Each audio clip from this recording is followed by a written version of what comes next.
ನಾವು ಕೆಂಪೇಗೌಡ ಇಂಟರ್ನ್ಯಾಷನಲ್ ಏರ್ಪೋರ್ಟಿಗೆ ಬಂದ್ವಿ. ಹಿಂಗೆ ಸುಮ್ಮನೆ ತಮಾಷೆಗೆ ನನ್ನ ಮಗ ಫ್ಲೈಟಲ್ಲಿ ಹೋಗ್ಬೇಕು ಅಂತ ಹಠ ಮಾಡ್ತಾವನೆ. ಪಾರ್ಕಿಂಗಲ್ಲಿ ಒಂದು ಬರ್ತಡೇ ಇರೋ ಪ್ರಯತ್ನ ಲಡ್ಡು ತಗೊಬಂದಿದ್ವಿ. ಪಾರ್ಕಿಂಗಲ್ಲಿ ಲಡ್ಡು ಹಂಚೋಕ್ಕೆ ಪರ್ಮಿಷನ್ ಕೊಟ್ಟಿಲ್ಲ ಇಲ್ಲಿ. ಕೊನೆ ಪಕ್ಷ ನಮ್ಮ ಕೆಂಪೇಗೌಡ ಅವ್ರನ್ನ ನೋಡ್ಕೊಂಡು ಹೋಗೋಣ ಅಂತ ಬಂದರೆ ಇಲ್ಲಿ ಆಡ್ತಿರೋ ಫ್ಲೈಟ್ ನೋಡ್ಬಿಟ್ಟು ಫ್ಲೈಟಲ್ಲಿ ಕರ್ಕೊಂಡು ಹೋಗೋದು ಹಿಂಸೆ ಕೊಡ್ತಾವನೆ. ನೀವು ದಯವಿಟ್ಟು ಯಾವ್ದಾರ ಕೆಟ್ಟ ನಿಂತಿರೋದು ಯಾವ್ದಾರ ಫ್ಲೈಟ್ ಇದ್ರೆ ದಯವಿಟ್ಟು ಒಂದ್ಸರಿ ಮಾಡಿ. ಜುಟ್ಟಿಗೆ ಹಗ್ಗ ಕಟ್ಕೊಂಡಾರ ತಿಳ್ಕೊಂಡು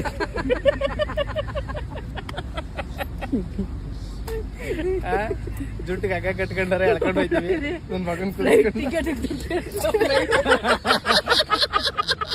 ಟಿಕೆಟ್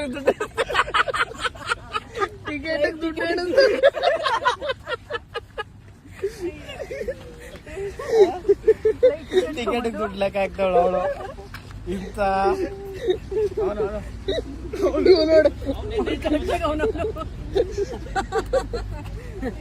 ಅಯ್ಯೋ ಬಾರ ಬೇಜಾರಾಗ್ಬೇಡ ಬುಜ್ಜಮ್ಮ. ಎಷ್ಟಾಯ್ತಮ್ಮ? ಎಷ್ಟೈತೆ?